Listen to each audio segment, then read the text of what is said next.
এসো এসো এসো প্রিয়, এসো আমার ঘরে। এই গানটা এখন কে যে কার দিকে গাইছে বোঝা যাচ্ছে না। মানে তৃণমূল কংগ্রেসের দিকে গাইছে নাকি কংগ্রেস তৃণমূলের উদ্দেশ্যে গাইছে সেটা বোঝা যাচ্ছে না। কিন্তু তাদের অর্থাৎ মানে এই দুটো রাজনৈতিক দলের মধ্যে যে সখ্যতা তৈরি হয়েছে নতুন করে, এটা আর নতুন করে বলার কোনো বিষয় নয়।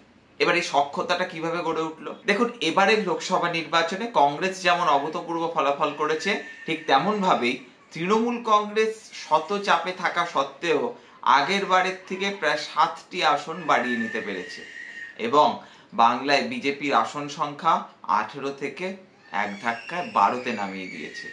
এর কৃতিত্বের দাবিদার অবশ্যই তৃণমূল, এবং তৃণমূল কংগ্রেস এটাও দাবি করছে যে তারা এমন একজন শরিক বা তারা এমন একটা শরিক যারা ইন্ডিয়া জোটে আছে, তবু ইন্ডিয়া জোটের অন্যান্য শরিকের সঙ্গে কোনো আসন সমঝোতা বা জোটে যায়নি। তারা একার ক্ষমতায় বিজেপিকে হারিয়ে দেখিয়েছে। এবার এটার জন্য তো তাদের সাধুবাদ নিশ্চয়ই প্রাপ্য। এবার এই সাধুবাদদের দিতে গিয়ে বর্তমানে দেখা যাচ্ছে কংগ্রেসের শীর্ষ নেতৃত্বের সঙ্গে, মানে গান্ধী পরিবারের সঙ্গে তৃণমূল কংগ্রেসের শীর্ষ নেতৃত্বের কিন্তু একটা বেশ সুন্দর বোঝাপড়া তৈরি হয়ে গিয়েছে। সেটা ওই সংসদে মধ্যে লোকসভায় অভিষেক ব্যানার্জি আর রাহুল গান্ধীর পাশাপাশি কথা বলা থেকে শুরু করে, আবার কখনো কখনো অবধেশ প্রসাদকে ডেপুটি স্পিকার করা হবে এই নিয়ে চর্চায় তৃণমূলের চিরকুট চলে যাচ্ছে সমাজবাদী পার্টির কাছে, তারপরে সেটা আবার চলে যাচ্ছে কংগ্রেসের কাছে। এই যে বিষয়গুলো, এগুলো কিন্তু ভীষণভাবে গুরুত্বপূর্ণ জাতীয় রাজনীতি এবং পশ্চিমবঙ্গের রাজনীতির ক্ষেত্রে। এবার এই সখ্যতাটা কি তৈরি হতে পারতো? কি কি কারণে হলো? এর পিছনে অনেকগুলো কারণ রয়েছে। এক, অধীর চৌধুরীর লোকসভায় না থাকা। আজকে অধীর চৌধুরী যদি লোকসভায় আবার জিতে যেতেন, তাহলে বলাই বাহুল্য রাহুল গান্ধীর পাশের আসনটাই হয়তো অধীর চৌধুরীর জন্য বরাদ্দ থাকতো। আর অধীর চৌধুরী থাকলে পরে বিধিবাম তৃণমূলের অ্যালার্জি হতো কংগ্রেসের প্রতি। কিন্তু অধীর চৌধুরীও নেই।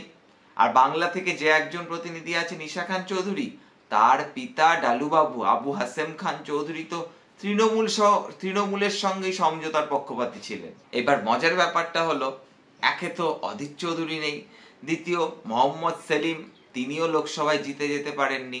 সিপিএম এর সাংসদ সংখ্যা বৃদ্ধি পেয়েছে, একটি আসন তারা বাড়াতে পেরেছে রাজস্থান থেকে শিকার অমরারাম, কিন্তু তাদের কেরালায় কংগ্রেসের সঙ্গে লড়তে হচ্ছে।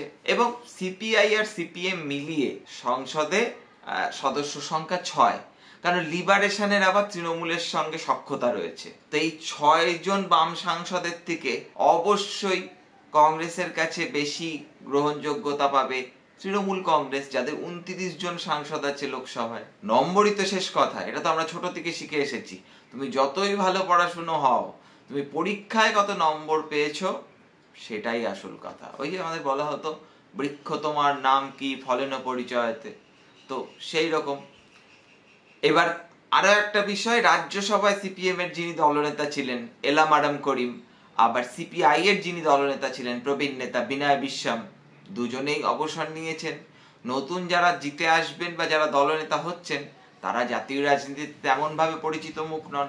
ফলে কংগ্রেসের সঙ্গে যে সখ্যতা বা সম্পর্ক বজায় রাখার যে বামেদের পক্ষ থেকে যারা এই লিয়াজোটা করতেন, তারা জাতীয় রাজনীতি বা সংসদীয় রাজনীতি থেকে চলে যাচ্ছেন। এক পড়ে রয়েছেন সীতারাম ইয়েচুরি।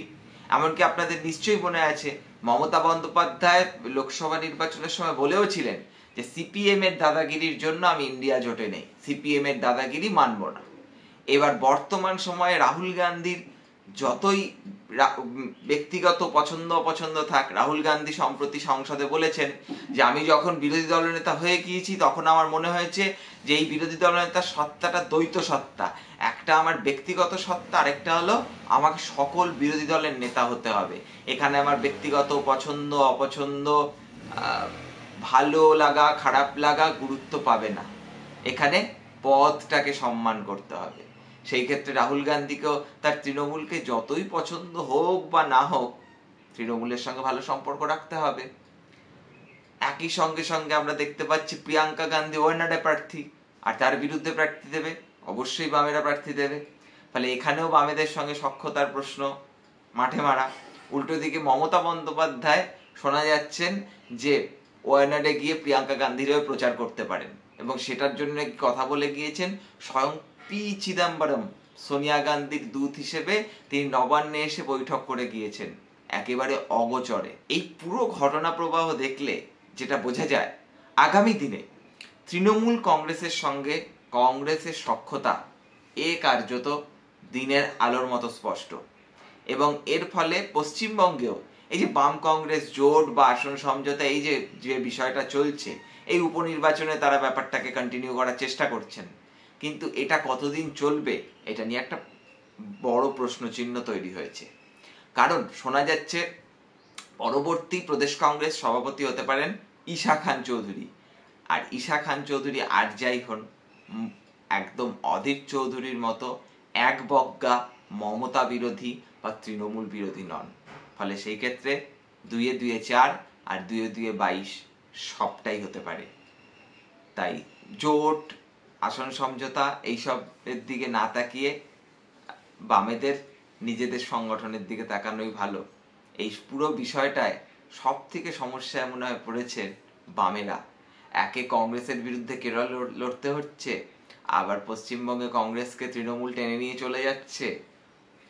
ভারী সমস্যার বিষয়। জাতীয় রাজনীতিতেও তৃণমূলের গুরুত্ব ক্রমশ বাড়ছে, কারণ তৃণমূলের প্রতি আবার দুর্বল অখিলেশ যাদব, তেজস্বী যাদব, মহারাষ্ট্রের উদ্ধব ঠাকরে, শরদ পাওয়ার, এনাদের মতো নেতারা। ফলে এনাদের মতো নেতাদেরকেও বাগে রাখতে গেলে কংগ্রেসকে একটু তৃণমূলকে ভালোবেসে ওই এসো এসো এসো প্রিয়, এসো আমার ঘরে বলে ডেকে নিয়ে ইন্ডিয়া জোটটা চালাতে হবে। দিনের শেষে নাম্বারটাই আসল সত্য, সংখ্যা তত্ত্ব। এই তত্ত্ব আগে বুঝলে তবেই ভালো। আগামী দিনে পশ্চিমবঙ্গের রাজনীতিতে এই কংগ্রেস আর তৃণমূলের সখ্যতার কি প্রভাব পড়ে এখন সেটাই দেখার। আপনাদের কি মনে হয়, আগামী দিনে কি পশ্চিমবঙ্গে আমরা কংগ্রেস আর তৃণমূলের জোট বা আসন সমঝোতা দেখতে পাবো? এবং যদি সেটা হয় তাহলে কোন দিকে মোড় নেবে পশ্চিমবঙ্গের রাজ্য রাজনীতি? জানান কমেন্ট বক্সে। আজকের এই ভিডিও যদি ভালো লেগে থাকে তাহলে লাইক করে দেবেন, আর যদি মনে হয় ভালো লাগেনি তাহলে ডিসলাইক করতে দ্বিধাবোধ করবেন না। দেখতে থাকুন রূপক অর্থে। ও যারা চ্যানেলটাকে এখনো সাবস্ক্রাইব করেননি, সাবস্ক্রাইব করে দেবেন, আর পাশে থাকা বেল আইকনটা প্রেস করে দিতে ভুলবেন না। দেখতে থাকুন রূপক অর্থে। দেখা হচ্ছে আগামী কোনো এক এপিসোডে।